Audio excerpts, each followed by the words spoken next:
dipersembahkan oleh Bank BRI. Assalamualaikum warahmatullahi wabarakatuh, pemirsa setia Al-Misbah. Atas berkah dan juga izin dari Allah Subhanahu wa Ta'ala, kita kembali dapat berjumpa pada hari ini di acara Tafsir Al-Misbah bersama saya Ali Rohali dan tentu saja Bapak Quraisy Shihab dan juga bintang tamu kita pada hari ini Bapak Jondi Indo. Assalamualaikum Bapak-bapak sekalian. Dan bahagia sekali rasanya kita masih diberikan kesempatan oleh Allah Subhanahu wa Ta'ala untuk lebih mendalami makna Al-Quran, khususnya pada hari ini adalah Quran Surat 15 atau Al-Hijr yang akan dimulai dari ayat 28. Untuk itu saya persilahkan kepada Bapak Quraisy untuk dapat menguraikan makna dari Al-Hijr dimulai dari ayat 28. Baik, bismillahirrahmanirrahim. Alhamdulillah, wassalatu wassalamu ala rasulillah wa ala alihi wa sahbihi wa man wala. Kita akan mulai dari ayat 28. Ayat-ayat kita ini menguraikan tentang penyampaian Allah bahwa Yang Maha Kuasa itu akan menciptakan manusia dari tanah. Dan ayat-ayat kita ini mengungkapkan juga bahwa setelah diperintah para malaikat sujud, tetapi iblis enggan sujud. Ya.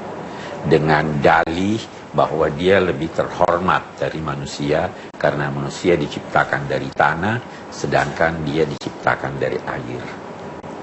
Pembangkangannya begitu jelas, dia dikutuk Tuhan, tapi dia bermohon agar diberi usia yang panjang untuk diberi kesempatan merayu dan menjerumuskan manusia. Kira-kira itu kesimpulannya akan kita bahas.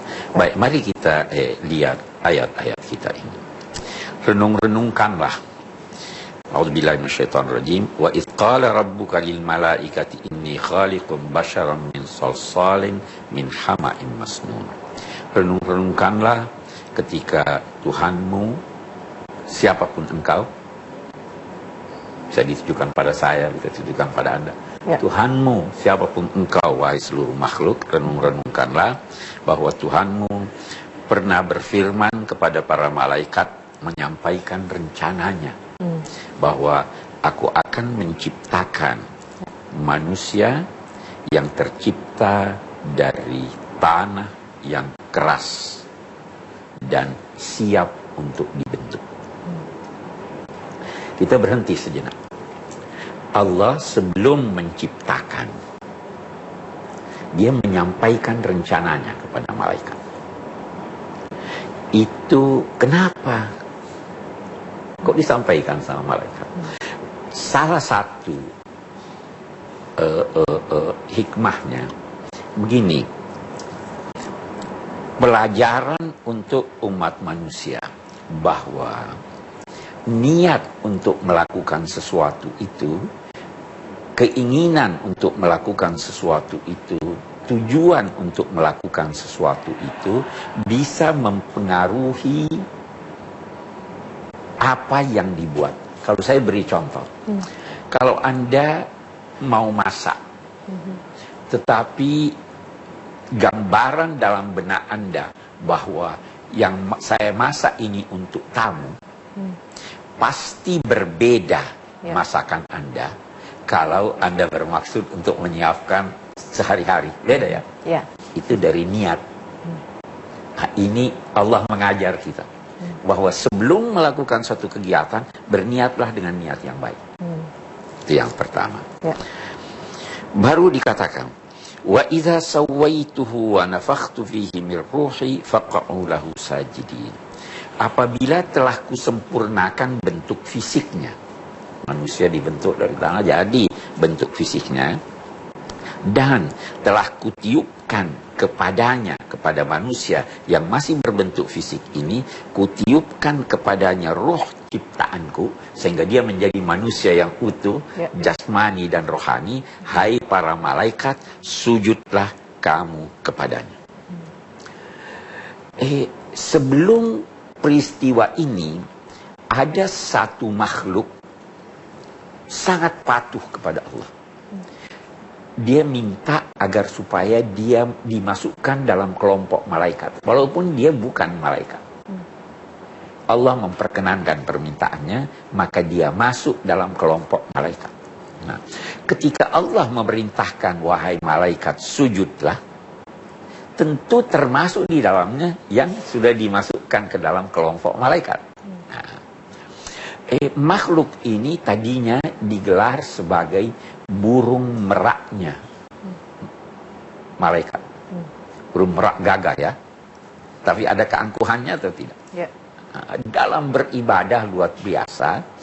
Nah, ketika dia diperintahkan sujud, semua sujud kecuali dia ini. Maka ketika itu iblis ditanya, kenapa kamu tidak mau sujud? Dia jawab, saya tidak wajar sujud kepada orang yang kamu ciptakan dari tanah. Saya kamu ciptakan dari api. Saya lebih mulia dari dia. Masa wajar yang mulia sujud kepada yang tidak mulia? Nah, illa iblis aba an yakuna ma'as-sajidin qala ya iblisu malaka alla tasjuda ma'as-sajidin qala lam akun li asjuda li basharin khalaqtahu. Kita mari lihat dulu logikanya di sini. Iblis sujud karena merasa dirinya lebih mulia dari ini. Nah, sombong dia, dan sombong. Dia sombong. Dia anggap dia dari api, itu dari tanah. Kita mari berpikir, apa bedanya api dengan tanah? Yang mana yang lebih baik? Api itu bisa membakar. Tanah tidak. Tanah menyuburkan. Jadi yang mana lebih baik? Tanah. Api itu tidak dibutuhkan oleh binatang. Tanah dibutuhkan oleh binatang dan manusia. Jadi yang mana yang lebih hebat? Tanah. Panjang kita bisa bercerita kalau kita mau membandingkan antara unsur kejadian Adam dan unsur kejadian ini. Ada satu yang lebih penting. Iblis itu hanya diciptakan dari api. Manusia ini dari api plus roh ciptaan Tuhan. Jadi beda kan? Mestinya dia sujud, tapi dia enggan. Ada hal lain yang ingin kita pikirkan lebih jauh. Apakah kemuliaan seseorang itu atau satu makhluk itu berdasar unsur kejadiannya atau ada faktor lain? Ada faktor lain. Harus faktor lain. Sekian banyak orang yang mempunyai unsur kejadian. Katakanlah dia bangsawan, dia ini, ya toh? Dia tidak terhormat kalau dia tidak mempunyai karya-karya yang baik. Walaupun awal kejadiannya sama ya. Walaupun awal kejadiannya sama. Juga, di sini seorang yang boleh jadi bukan bangsawan, rakyat jelata, miskin dan lain-lain sebagainya. Tapi kalau dia punya karya-karya besar, kalau dia taat kepada Tuhan, pasti dia lebih mulia dari itu. Nah, ini logika yang keliru dari iblis. Nah, iblis sebenarnya mengenal Tuhan, tetapi dia sombong. Itu sebabnya dikatakan dosa pertama yang terjadi adalah akibat keangkuhan. Sombong. Itu dosa pertama. Kalau orang sombong, sudah.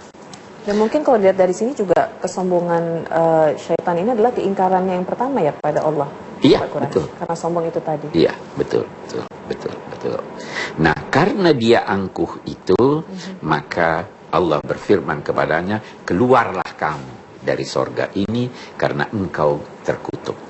Kita lihat lagi di sini. Sejak itu, sosok yang tadinya digelar sebagai burung meraknya malaikat ini berubah namanya menjadi iblis. Iblis itu terambil dari kata balasa yang berarti tidak ada kebaikannya. Bisa juga iblis itu terambil dari kata ablasa yang berarti putus asa.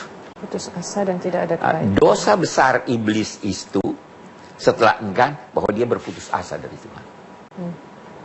Orang tidak boleh berputus asa dari Tuhan. Ya. Nah. Baik, kita akan lanjutkan lagi setelah ini ya Pak Quraisy. Kita akan lanjutkan dengan ayat-ayat selanjutnya dari Quran Surat Al-Hijr. Tetap bersama kami pemirsa di Tafsir Al-Misbah.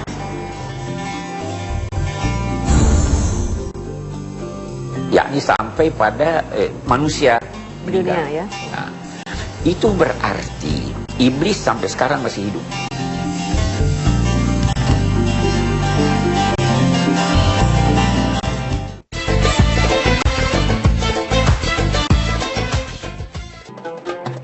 Ya, baik pemirsa, kembali lagi di Tafsir Al-Misbah, dan tadi sudah diuraikan bahwa kemuliaan suatu makhluk itu tidak berdasarkan pada awal kejadiannya, tapi ada faktor-faktor yang lainnya. Akhlak salah satunya mungkin ya, amal perbuatan, sifat-sifat yang baik atau yang buruk, mungkin itu yang akan menjadi unsur dari pembentuk kemuliaan suatu makhluk. Ya, dan kita akan lanjutkan kembali. Pak Joni nanti akan ada kesempatan juga untuk bisa bertanya kepada Bapak Quraisy. Bisa dilanjutkan, Bapak? Saya tambahkan lagi, kalau kita lihat unsur kejadian kita ini sebagai manusia, kita harus sadari bahwa itu sebenarnya sangat remeh. Setetes air. Yang boleh jadi kalau dilihat kecil sekali dan menjijikkan. Tetapi dengan kebersihan hati, dengan meningkatkan pengamalan nilai-nilai luhur, kita menjadi mulia. Tetapi yang sudah dari setetes air yang hina ini, yang dalam perutnya membawa kotoran, yang kalau dia mati menjadi membusuk, itu lebih busuk lagi kalau dia durhaka pada Tuhan. Ya kan, jadi jangan pernah melihat pada awal kejadian Anda, unsur kejadian Anda. Itu tadi. Baik, kita katakan, kita lanjutkan. Setelah mendapat kutukan karena dia angkuh, dia bertekad, itu dia bermohon kepada Tuhan. Iblis ini bermohon.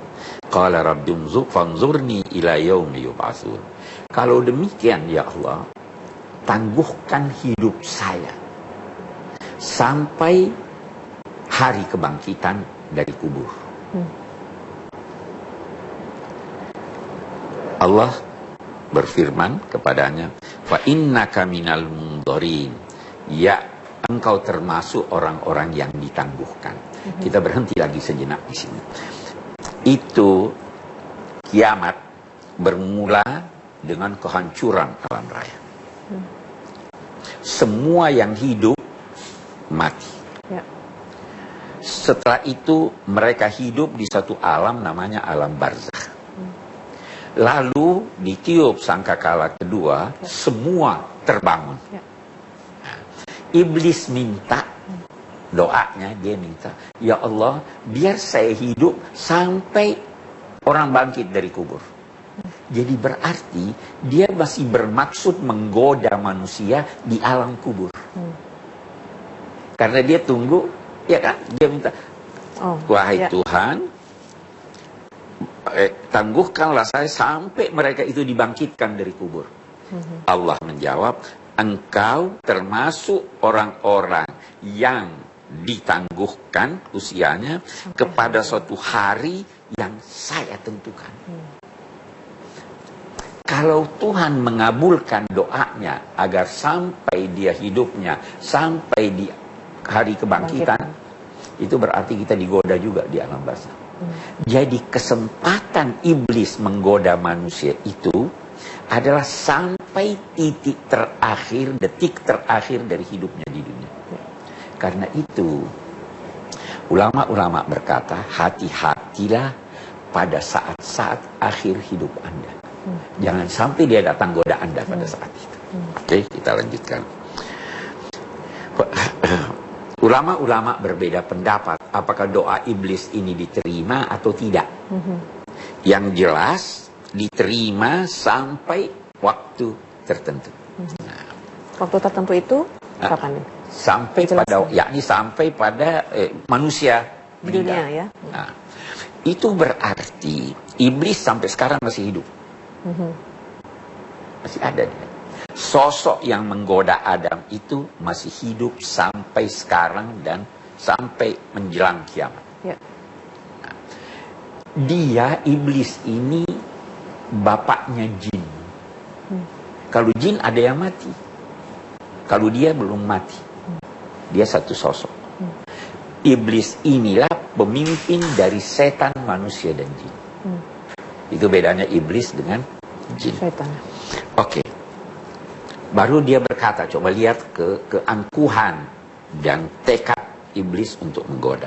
Wahai Tuhan, karena engkau telah menjadikan aku sesat, maka pasti akan ku perindah dunia ini dan akan ku rayu manusia itu semuanya sehingga dia terus melihat dunia ini indah, tergiur dengan dunia.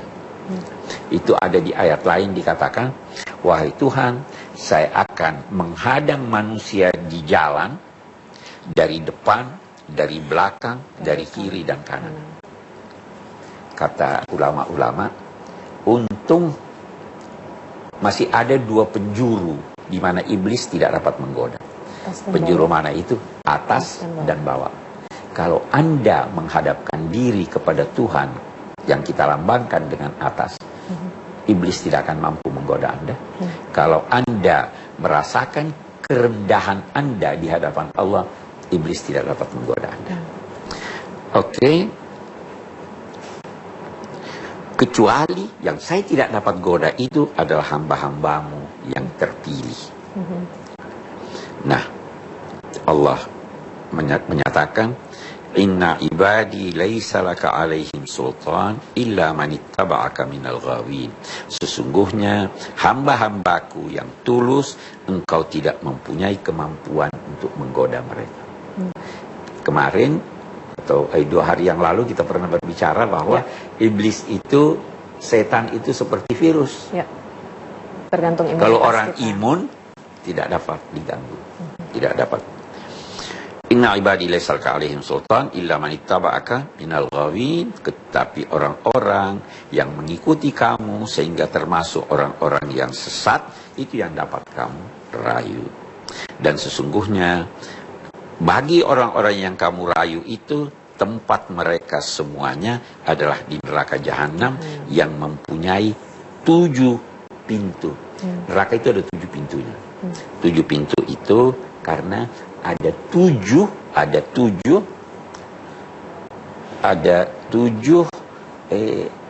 dalam diri manusia yang bisa mengantar dia durhaka.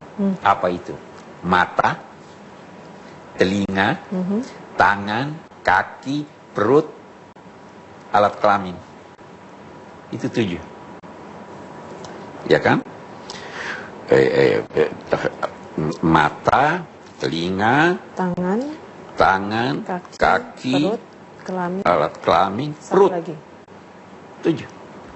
Hati-hati dari 7 ini, jangan sampai dia menjerumuskan Anda, karena ada 7 pintu di neraka jahanam itu yang bisa mengantar orang masuk kemari. Saya kira itu ayat kita ini. Ya, baik. Sebelum nanti kita akan lanjutkan kepada segmen berikutnya, akan ada pertanyaan Pak Quraisy. Mungkin saya ingin meminta penjelasan lagi mengenai ayat 39 bahwa bumi itu oleh syaitan diperlihatkan indah kepada manusia, begitu ya. Bagus. Jadi kejahatan itu atau keingkaran itu dibuat indah gitu oleh dibuat syaitan. Indah. Sehingga kita mudah terlena begitu ya. Iya, saya bisa beri contoh. Tuhan menciptakan bumi. Indah sebenarnya.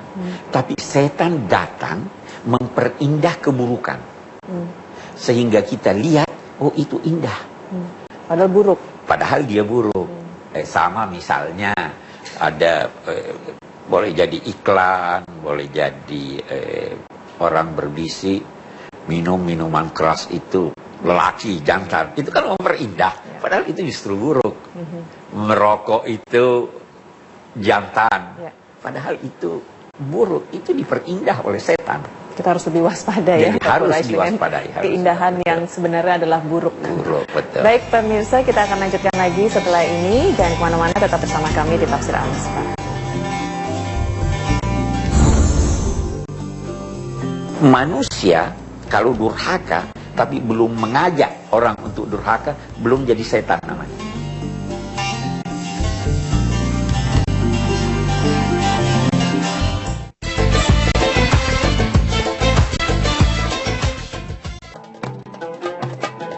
Ya baik pemirsa, kembali lagi bersama kami di Tafsir Al-Misbah. Dan tadi sudah diuraikan lebih dalam mengenai makna dari Quran Surat Al-Hijr ayat 28 sampai dengan 44 ya, tadi sampai 44. Dan mudah-mudahan juga sudah memberikan pencerahan kepada kita semua. Kita dapat lebih mengetahui lagi makna dari Quran Surat ini. Tapi ini ada pertanyaan dari pemirsa, Pak Quraisy. Silahkan kita akan lihat tayangan videonya. Assalamualaikum warahmatullahi wabarakatuh. Saya Aisyah, saya ingin bertanya, jika manusia adalah makhluk ciptaan Allah yang paling sempurna, mengapa manusia mudah tergoda oleh setan?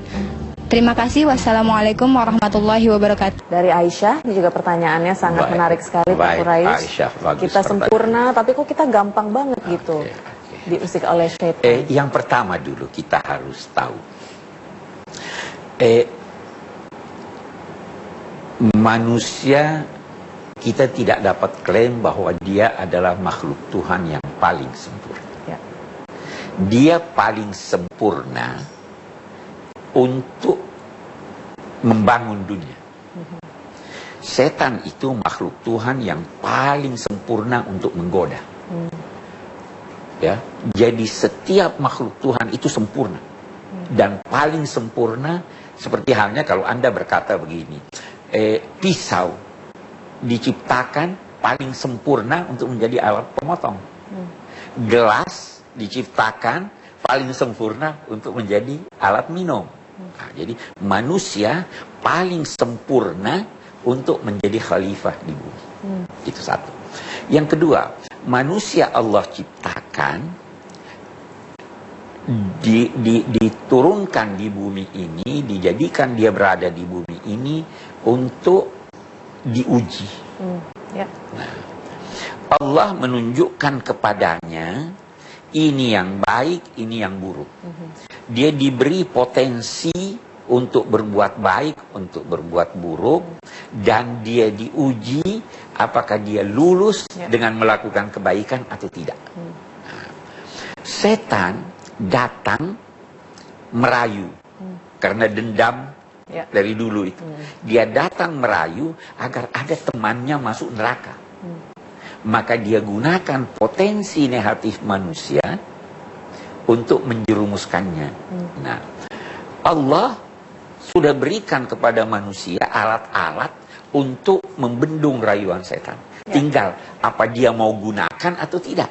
Diberinya pikiran, diberinya pengalaman, diberinya sama dengan seorang ibu katakanlah berkata pada anaknya, "Nak, jangan lewat di jalan itu, di sana banyak duri. Ini ada jalan lain, kamu lewat di sini." Tapi dia tergoda, dia lewat di jalan yang banyak duri. Itu kesalahannya, bukan kesalahan ibunya, kan begitu. Jadi kita harus mengendalikan nafsu kita. Kita harus sadar bahwa ada musuh di hadapan kita yang ingin ini. Kita mampu kalau kita mau. Saya kira itu ya. Jadi lebih kepada bahwa manusia itu di dunia memang diuji ya. Diuji keimanannya. Betul. Untuk bisa selamat atau tidak nanti untuk ke akhirat dan nanti. syukurnya ujiannya soal ujiannya sudah bocor. Benar. Tapi kadang-kadang nggak mau melihat yang udah bocor itu. Betul. Ya baik, ada satu lagi Pak Quraisy. Silakan kita lihat tayangan videonya. Assalamualaikum warahmatullahi wabarakatuh. Yang saya hormati Bapak Quraisy, saya ingin bertanya, apakah dalam surat Al-Hijr ini yang dimaksud setan atau iblis memiliki bentuk? Apa definisi setan menurut tafsir Bapak? Demikian, wassalamualaikum warahmatullahi wabarakatuh. Pertanyaannya bagus. Banyak sering bertanya tentang ini. Yang dibicarakan di suratul Hijr yang menyatakan iblis itu ada sosoknya. Dia berbentuk, tercipta dari api. Dia dari kelompok jin. Jin ada sosoknya. Walaupun mata kepala kita tidak bisa melihatnya. Sama kalau ibu ambil di tangan saya ini penuh virus, Bu. Tapi kita tidak bisa lihat dengan pandangan mata. Nah, itu satu hal. Setan itu adalah semua yang durhaka dan mengajak kepada kedurhakaan. Itu definisi setan. Jadi manusia kalau durhaka tapi belum mengajak orang untuk durhaka, belum jadi setan namanya. Kalau sudah mengajak, Kalau jadi dia syaitan. sudah mengajak melakukan keburukan, baru dia dinamai setan. Itu salah satu definisinya. Ada lagi yang mengartikan segala keburukan itu adalah setan. Jadi orang katakanlah itu ada suatu riwayat, tutuplah air minum kamu, padamkanlah lampu kamu, supaya kamu terhindar dari setan. Tutup itu air supaya tidak masuk kuman. Kuman bisa mengakibatkan penyakit, itu setan. Padamkan lampu kamu, dulu lampunya belum listrik. Itu kalau kamu tidak padamkan bisa terjadi kebakaran, itu setan. Jadi ada yang memperluasnya sehingga segala yang buruk adalah setan. Saya kira itu definisinya. Ya, jadi bisa dikatakan bahwa kalau syaitan itu bentuknya bermacam-macam, Bisa ya. bermacam-macam. Jin, manusia yang mengajak kepada keburukan itu adalah syaitan. Betul. Ya, baik. Ya, Pak Joni, setelah ini Bapak akan diberikan kesempatan untuk mengajukan pertanyaan. Dan kita akan lanjut lagi setelah ini, pemirsa. Jangan kemana-mana, tetap bersama kami. Hadis Nabi menyatakan tidak akan masuk ke sorga orang yang ada walau setetes dari rasa ampun.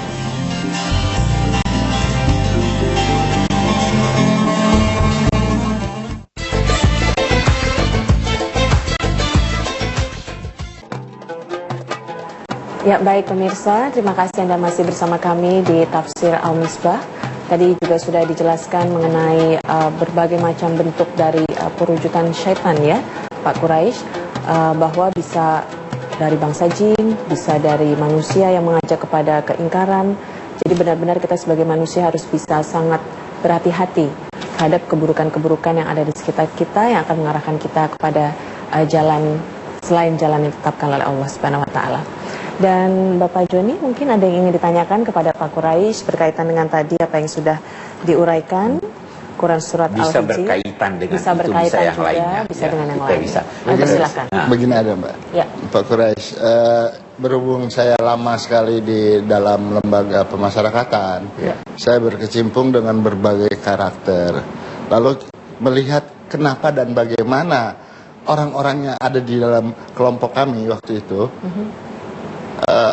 dan kita melihat ada jaksa, ada polisi, ada militer, ada pegawai negeri, segala macam kedudukan sosial masyarakat. Jadi kalau definisi setan itu, saya kira nggak melihat kedudukan sosial ya Pak ya, barangkali ya. Tidak hanya itu. Tidak hanya ya. Tidak Pak, ya? hanya karena dia bisa menggoda semua orang.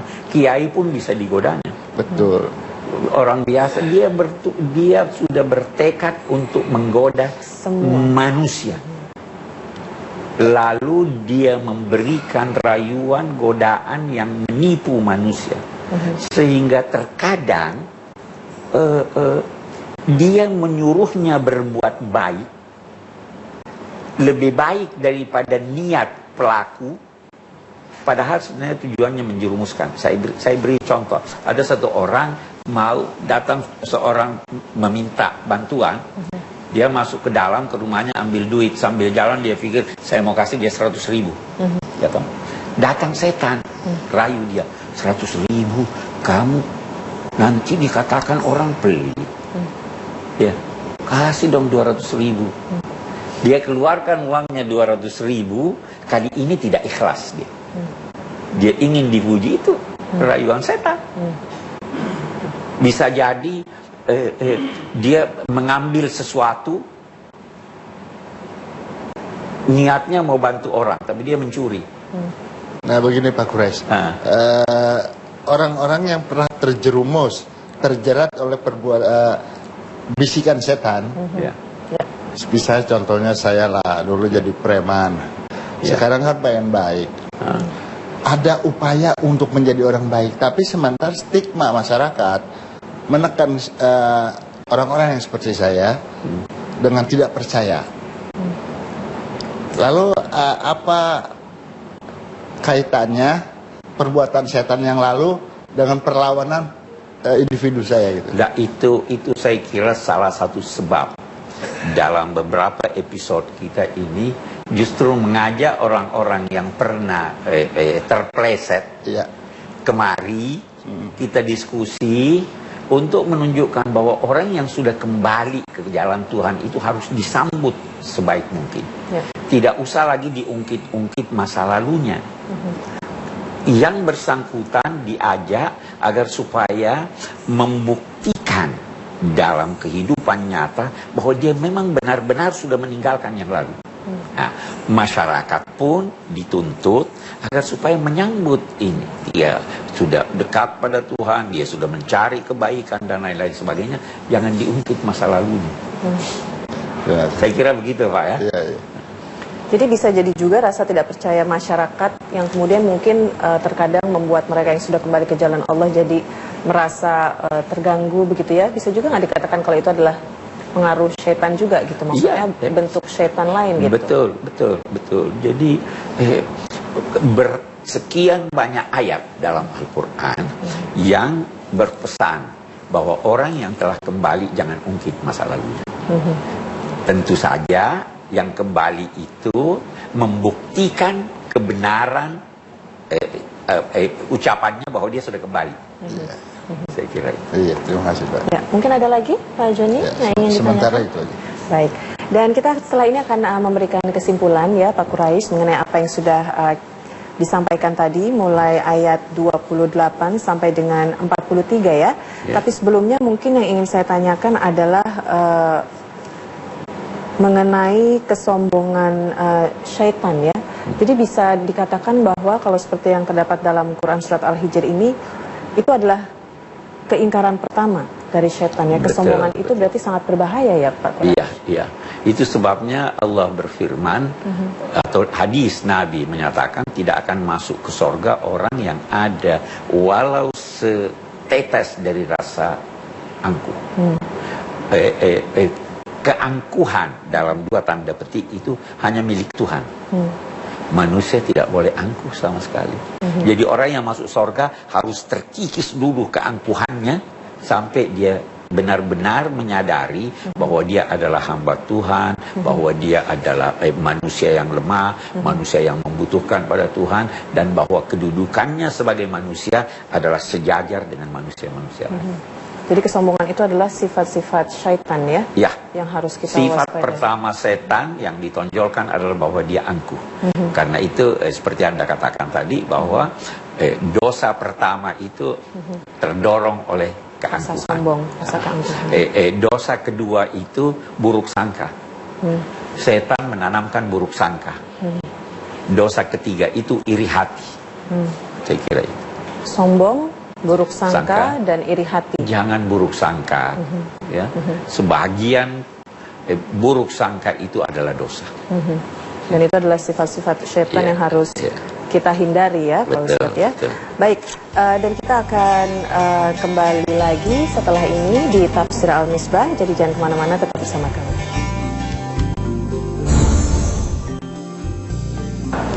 Dalam Islam, tujuan tidak menghalalkan cara.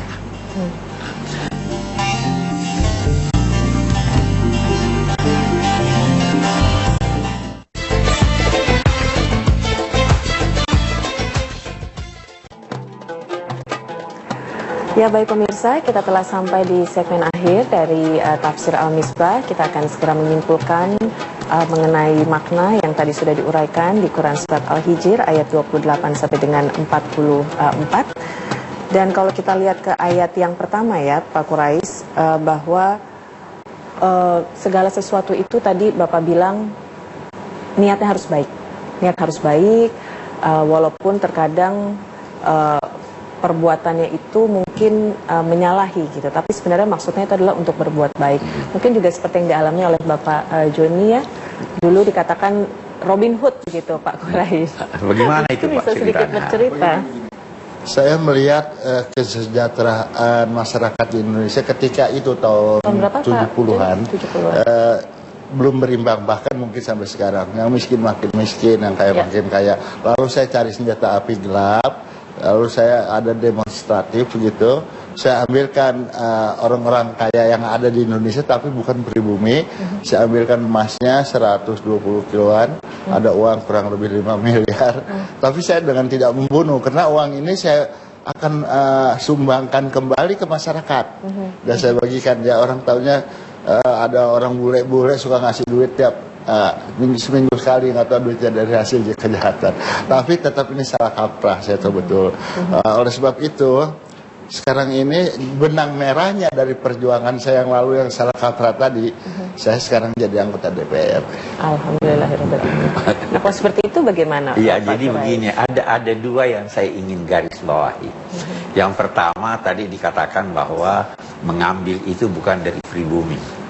Sebenarnya dari non pribumi pun tidak boleh. Nggak boleh juga. Iya, betul. ya toh. Siapapun jangan beralasan bahwa non muslim bisa diambil haknya. Iya, iya. Itu satu. Yang kedua, memang benar bahwa tujuan Bapak itu baik mau baginya, tetapi caranya salah. Dalam Islam tujuan tidak menghalalkan cara. Anda juga benar bahwa harus dilihat niatnya, tetapi tidak selalu niat itu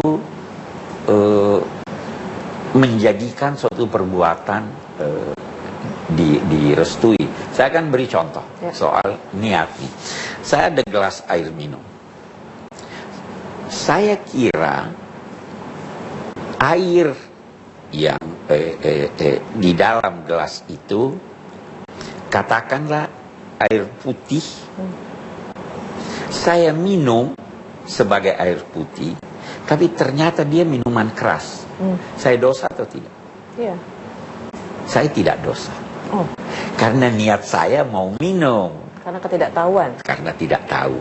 Atau, kita Itu balik. kalau dilanjutin. Ya, saya balik. Saya ada minuman di depan saya. Saya minum atas dasar bahwa dia minuman keras. Ternyata air putih. Saya dosa atau tidak? Ya. Dosa. Karena niat Anda mau minum minuman keras. Nah, jadi tidak semua niat itu lantas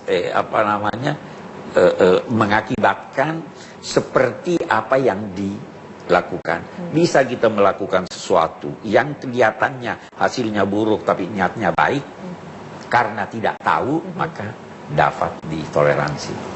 Jadi yang paling penting itu niatnya baik, caranya untuk Iya, melaksanakan cari itu cara yang juga baik dan luruskan niat untuk melakukan. Betul. Baik, silakan Pak Oke, Kurais, bisa diberikan sedikit kesimpulan mengenai apa ambil yang sudah disampaikan. Ya. Kesimpulannya yang pertama, jin diciptakan sebelum manusia, ia diciptakan dari api sedang manusia dari tanah. Yang kedua, malaikat sangat patuh kepada Allah, karena itu mereka segera sujud begitu diperintah, berbeda dengan iblis. Tiga, iblis adalah pemimpin kedurhakaan dan bapak para setan. Dia adalah musuh utama manusia. Yang keempat, betapapun asal kejadian sesuatu bukan merupakan hal yang istimewa, tetapi jika memberikan kemaslahatan, maka dia akan menjadi istimewa. Begitu juga sebaliknya. Yang selanjutnya, setiap kedurhakaan mengundang amarah Tuhan. Sedang tidak satu pun kedurhakaan yang tidak melibatkan iblis atau pengikutnya. Iblis sendiri diberi kesempatan hidup sampai kiamat. Dengan demikian, setiap kedurhakaan yang dilakukan seseorang, maka dampak buruknya akan menyentuh di samping pelakunya sendiri, juga pendorong. Kalau iblis yang durhaka saja dipenuhi permohonannya karena dia tulus dan ada hikmah di balik itu, maka permohonan siapapun yang taat kepadanya tentu lebih berpotensi untuk diterima. Yang terakhir yang ingin saya katakan di sini, iblis mengakui wujud Allah sebagai Tuhan, namun dia angkuh, maka pengakuannya itu tercederai oleh keangkuhannya. Karena itu hindarilah keangkuhan sedapat mungkin. Saya kira. Kita harus menghindari dari keangkuhan dan kesombongan ya Pak Quraisy. Ya, tapi kita masih ada sedikit waktu, mungkin kalau saya boleh sedikit bertanya mengenai ayat 40, bahwa di sini iblis bisa menjadikan kejahatan terasa indah bagi manusia kecuali kepada hamba-hamba Allah yang terpilih di antara mereka. Apakah Allah sedari awal penciptaan manusia itu sudah memilih hamba-hambanya yang selamat dari pengaruh setan, begitu Pak Quraisy kalau dilihat dari ayat ini? Bukan itu maksudnya. Allah memilih setelah melihat bahwa ini orang wajar saya pilih. Ya kan? Ya. Jadi bukan sejak semula dikatakan ini saya pilih, ini saya jadikan jahat, ini saya jadikan ini. Tidak. Dia memilih setelah melihat bahwa orang ini memiliki potensi untuk menjadi baik dan bahwa orang ini telah mewujudkan dengan baik potensi baiknya itu, maka dipilihlah dia oleh Allah. Jadi kembali lagi itu adalah pada niat dan ikhtiar. Pada niat dan ikhtiar dari manusia itu Betul. sendiri ya, Ya. untuk bisa menciptakan imunitas itu yang sudah kita bahas Ya. sebelumnya. Dan pilihan Allah itu puncaknya adalah memilihnya sebagai nabi dan rasul. Ada di bawah itu, ya, tergantung dari potensi masing-masing. Jadi masih terbuka kemungkinan bagi kita sekarang untuk dipilih Tuhan sehingga terbebaskan dari rayuan setan. Dan batas akhirnya itulah pada saat kita sudah sakratul maut, begitu sudah tidak diterima lagi taubat kita. Ya, orang yang sudah nyawanya sudah berada di kerongkongan, maka tidak lagi diterima. Jadi walaupun misalkan seorang manusia melakukan kejahatan gitu ya, keingkaran kepada Allah sampai hampir masa hidupnya, kemudian beliau bertobat, tapi terus nggak berapa lama meninggal gitu, apakah diterima taubatnya? Taubatnya terbuka kemungkinan untuk diterima. Tuhan membuka pintu taubat seluas-luasnya sampai akhir hayat seseorang. Ya, baik. Terima kasih Pak Quraisy atas uraiannya pada hari ini mengenai Quran Surat Al-Hijr ayat 28 sampai 44. Semoga juga pemirsa di rumah bisa mendapatkan manfaat atas hikmah ini, sehingga bisa menjadikan kita menjadi hamba-hamba Allah yang lebih mendalami lagi tentang agama, sehingga kita bisa benar-benar melakukan sesuatu di jalan Allah Subhanahu wa taala. Terima kasih Pak Quraisy Shihab atas waktunya pada hari ini dan juga pencerahannya, juga kepada Pak Joni Indo. Terima kasih sudah bersama kami, dan insya Allah pemirsa kita akan kembali lagi besok dengan penafsiran dari Quran surat yang lainnya. Kita bertemu lagi besok. Assalamualaikum warahmatullahi wabarakatuh.